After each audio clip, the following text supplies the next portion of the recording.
Beneath the sterile glow of hospital lights, where machines whispered secrets in steady rhythms, and every heartbeat was measured like a ticking clock, a woman lay perfectly still, while an entire city believed she was already halfway gone. Yet somewhere between the hum of wires and the hush of midnight footsteps, something unseen was watching, waiting, calculating. If you believe that truth has a way of finding even those who hide behind power and silence, stay with this story and share it with someone who understands the cost of secrets, because what unfolds here is not just about a crash, a coma, or a lie, but about the fragile moment when pride meets conscience and destiny chooses its voice. The accident happened on a rain-slashed highway where the sky seemed determined to erase the road from existence.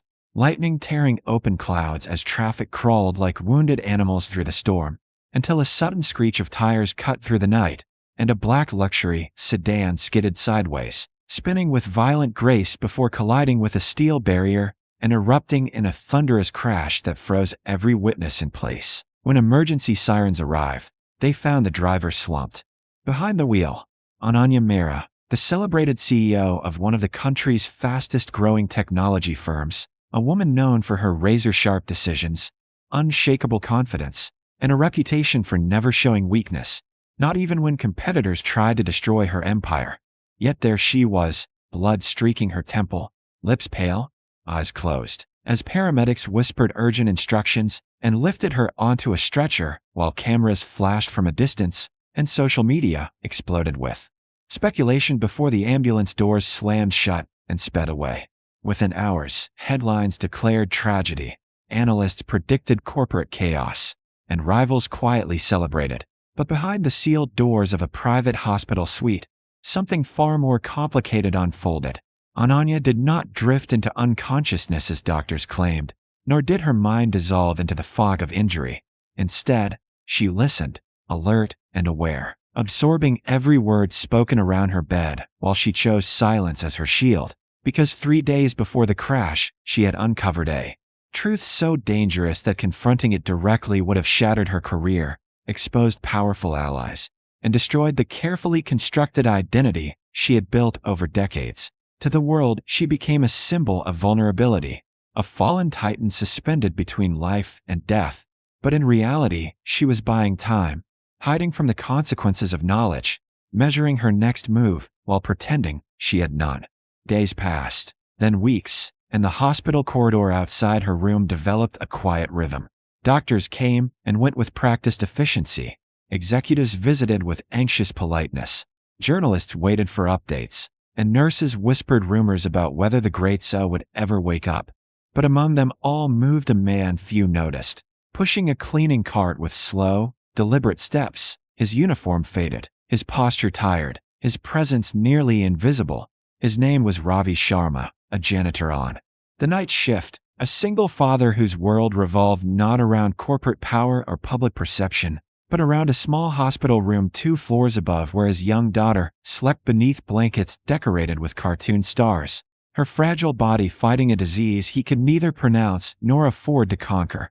And every night after mopping floors and emptying bins, Ravi would pause outside her door, watching her breathe, counting seconds between each rise and fall of her chest as though time itself might listen if he watched closely enough. It was Ravi who first sensed that something was wrong with the story everyone else accepted without question.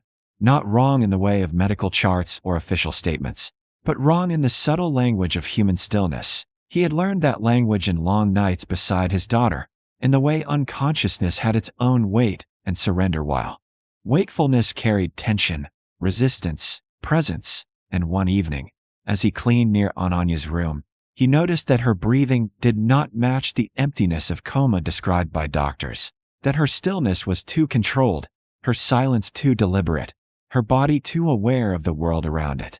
He stopped his cart, listening not to machines but to instinct, and for a moment he hesitated, because questioning the reality of powerful people was not something men like him were supposed to do.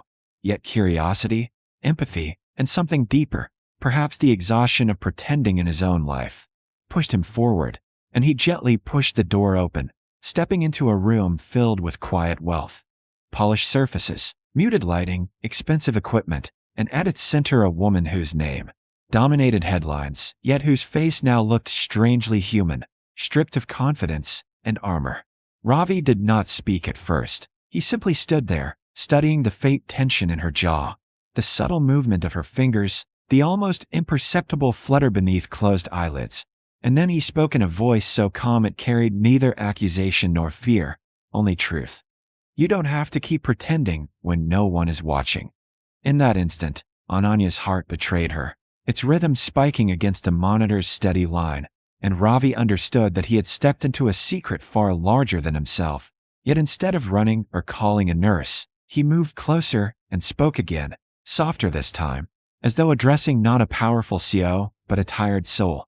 "I used to pretend too," he said, glancing toward the ceiling where his daughter slept. "Pretend that everything was fine, pretend that I wasn't afraid, pretend that I could fix things if I just worked harder. But some truths don't disappear just because we close our eyes." His words hung in the air, heavy yet gentle, and Ananya felt something crack inside her. Something she had spent years reinforcing with ambition and control. She wanted to open her eyes, to speak, to defend herself, but pride held her still, and so she listened as Ravi continued, not knowing he was speaking to a woman who controlled billions of rupees, believing only that he was speaking to another human being trapped by circumstances. "My daughter doesn't have time for pretending," he said, quietly, "and maybe that's why I notice when others do." Outside the room, the hospital continued its routine, unaware that a silent confrontation was unfolding between two lives that should never have crossed paths. A janitor carrying the weight of survival, and a Singh carrying the burden of secrets.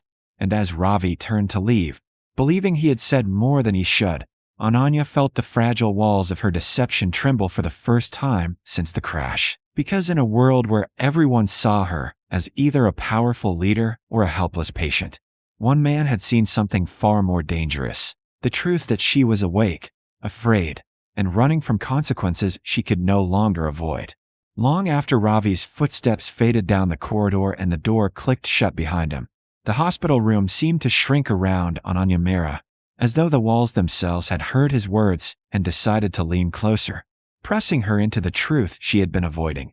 She remained motionless, eyes closed, lips still, yet inside her mind everything was moving too fast. Memories, calculations, fears, possibilities. Because for the first time since the crash, the illusion of control she had, so carefully crafted, felt dangerously fragile, and she realized with unsettling clarity that pretending to be unconscious was far easier than pretending not to be seen.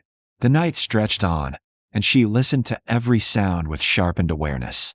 The soft squeak of shoes on polished floors, the distant cough of a patient, the low murmur of nurses discussing shifts, the mechanical sigh of the ventilator beside her bed.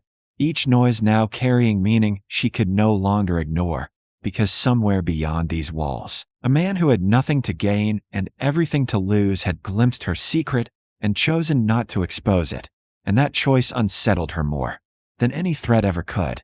By morning, doctors arrived with their familiar routines, shining lights into her eyes, adjusting tubes, murmuring clinical assessments, while executives from her company waited anxiously in the lounge, speculating about leadership transitions and stock prices.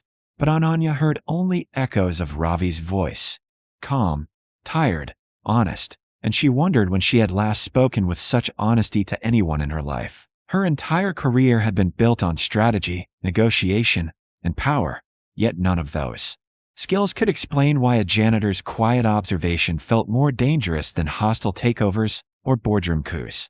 As the day unfolded, she replayed the events that had led her here. The late-night meeting 3 days before the crash, the confidential files she had accidentally opened, the discovery that her company's newest project, celebrated as a breakthrough in data security, was being secretly used to manipulate user information and sell sensitive data to shadow partners, some of whom had ties to political and financial elites. She had confronted her closest advisor, only to realize that he was involved, that the betrayal ran deeper than she had imagined, and that exposing it would not only destroy her company, but also implicate people powerful enough to erase her career, her reputation, and perhaps even her safety. The crash itself had been both accident and opportunity. A moment when fate offered her an escape route disguised as tragedy. And she had seized it instinctively, deciding that silence was safer than confrontation, that being a victim was easier than being a whistleblower, that disappearing into a coma could buy her the time she needed to decide whether to fight or surrender. Yet now, lying beneath pristine sheets while the world mourned her vulnerability, she felt a strange reversal of power.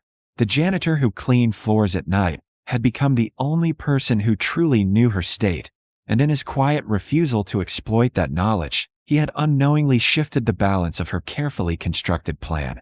That afternoon, Ravi returned to the corridor outside her room, pushing his cart with the same measured rhythm, but his thoughts were heavier than usual. He wondered whether he had imagined the tension in her stillness, whether he had crossed an invisible line by speaking to someone far above his world, and yet he could not shake the feeling that he had glimpsed something real behind the layers of wealth and machines, a human being caught between fear and responsibility. When he passed her door again, he slowed, uncertain whether to look inside, but as he hesitated, he heard the faintest sound from within, not a voice, not a movement, but a subtle shift in the air, as though someone had turned slightly toward the door, and against his better judgment, he stepped closer, resting his hand briefly on the handle without opening it, feeling a strange connection he could not explain. Inside, Ananya sensed his presence before he entered. She felt it in the quiet tension of the room, in the way silence seemed to gather itself, and though she kept her eyes closed, her thoughts raced with questions she had never allowed herself to ask before.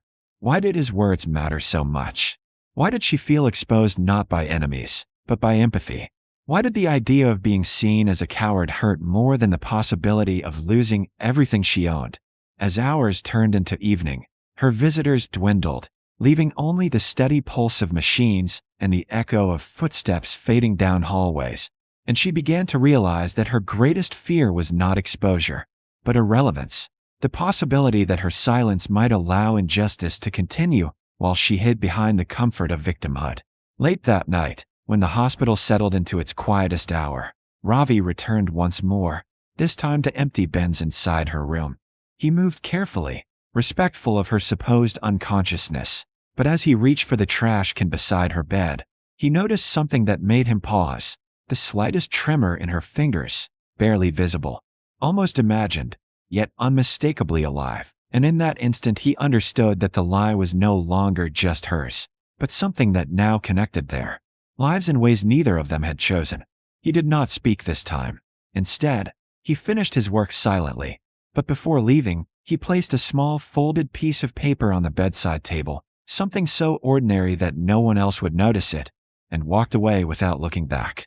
Minutes later, Ananya opened her eyes for the first time since the crash, not fully, not enough for cameras or doctors, but enough to see the paper resting beside her hand, and when she slowly unfolded it, she found only a single sentence written in uneven handwriting. Sometimes waking up hurts less than pretending forever. The words pierced through her defenses with quiet precision, and as she stared at them, she felt the weight of her decision pressing closer, heavier than the crash, heavier than the secrets she had uncovered, heavier than the fear of powerful enemies, because she knew that the moment she truly woke up, her life would never return to the safety of silence again. By the time dawn crept through the narrow gap between the curtains and the glass, painting the hospital walls in pale gold, Ananya Mehra understood that her silence had reached its final hour, because pretending to sleep was no longer a strategy. It had become a prison, and every second she remained inside it, the world outside continued to move in directions she no longer controlled. The folded note lay crumpled in her palm, its simple words burning with a truth she could not erase, and as footsteps approached down the corridor, she felt a shift not only in the room but within herself, a subtle breaking of the barrier she had built between fear and responsibility. When the doctors entered, they were prepared for another routine check, another day of cautious optimism and scripted updates, but they froze mid-step when they saw her eyes open, fully open this time, clear, focused, undeniably awake, and in that instant the hospital erupted into controlled chaos, nurses calling out vitals, machines recalibrating, phones ringing, executives being summoned, while Ananya lay still, not as a silent patient, but as a woman who had finally chosen to face what she had been running from. News of her awakening spread faster than the storm that had caused the crash, and within hours, headlines screamed of miracles, investors breathed with relief, and social media celebrated the return of a fallen icon.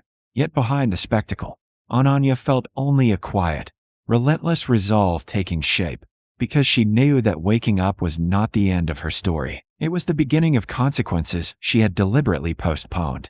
When Ravi arrived that night, uncertain whether he would still find her motionless behind glass and machines, he stopped at the doorway in disbelief, seeing her sitting upright, her gaze steady, her presence no longer hidden, and for a moment neither of them spoke, because words felt inadequate to describe the strange bridge that had formed between their lives. Finally, Ananya broke the silence with a voice that was softer than the boardroom speeches she was famous for, asking him to sit, not as a janitor, not as an employee, but as a person whose honesty had reached her when power could not. She did not confess everything, not yet, but she told him enough to reveal the weight she carried. The discovery of corruption, the betrayal of trusted allies, the fear of retaliation, the temptation to disappear. And Ravi listened without interruption, his expression neither judgmental nor impressed, only deeply human, until he said something that stripped away her last illusion of superiority. "You were afraid of losing everything," he said quietly. "But some people are afraid because they already have nothing left to lose." The simplicity of his words left Ananya silent, and in that silence she finally understood that courage was not measured by titles or wealth, but by the willingness to stand up when silence felt safer. Days later, when she was strong enough to walk into her company's headquarters again, the atmosphere shifted instantly, as though the building itself sensed that something irreversible was about to happen. Executives smiled with relief, employees whispered in corridors, and cameras waited outside. But Ananya walked past them without hesitation, straight into the boardroom where the people she once trusted sat confidently around polished tables, unaware that the woman they thought had returned, unchanged, was carrying evidence capable of dismantling their hidden network. Her voice did not tremble as she spoke, nor did she dramatize her revelation. Instead, she laid out facts with surgical precision, presenting documents, recordings, and data trails that exposed the secret misuse of technology, the manipulation of users, and the shadow partnerships that had poisoned her company from within. And as the room descended into disbelief, denial, and panic, Ananya felt something she had never felt before in her career. Not triumph, not fear, but clarity. The fallout was swift and merciless. Investigations launched, executives resigned, stocks plunged, and the public image of the company shattered. But for the first time, Ananya did not hide behind public relations or legal maneuvers. She stood before the media and took responsibility, admitting that she had known the truth before the crash, admitting that she had been afraid to speak, and admitting that her silence had made her complicit, a confession that shocked the nation more than any corporate scandal ever had. Yet while the world debated her motives and judged her decisions, something quieter and more profound unfolded far from cameras and headlines. In a small hospital room, Ravi sat beside his daughter as doctors delivered news he had almost stopped hoping for. The experimental treatment funded anonymously weeks earlier had begun to work, her condition stabilizing, her future no longer measured only in months. And when Ravi later learned that the fund had come from Ananya, not as charity, but as a deliberate act of accountability, he felt a gratitude too complex for words, mixed with the realization that sometimes the most powerful transformations begin not with money or influence, but with a single conversation between strangers. When they met again weeks later, not in a hospital room but in a quiet park where no one recognized them, Ananya thanked him not for keeping her secret, but for refusing to let her keep it forever. And Ravi, watching his daughter laugh on a swing nearby, simply nodded, because he understood something she was only beginning to learn, that waking someone up is not an act of kindness, but an act of courage, and that courage often comes from those society overlooks. As Ananya walked away that day, no longer just a CEO, but a woman reshaped by truth, she realized that the crash had not destroyed her life. It had stripped it of illusions, revealing the fragile line between power and responsibility, between silence and justice, between sleeping through injustice and daring to confront it. And somewhere in the distance, Ravi's quiet voice echoed in her memory like a permanent reminder that sometimes the smallest voices are the ones that awaken the largest souls. And sometimes the greatest awakening is not opening your eyes after a coma, but opening your conscience before it is too late.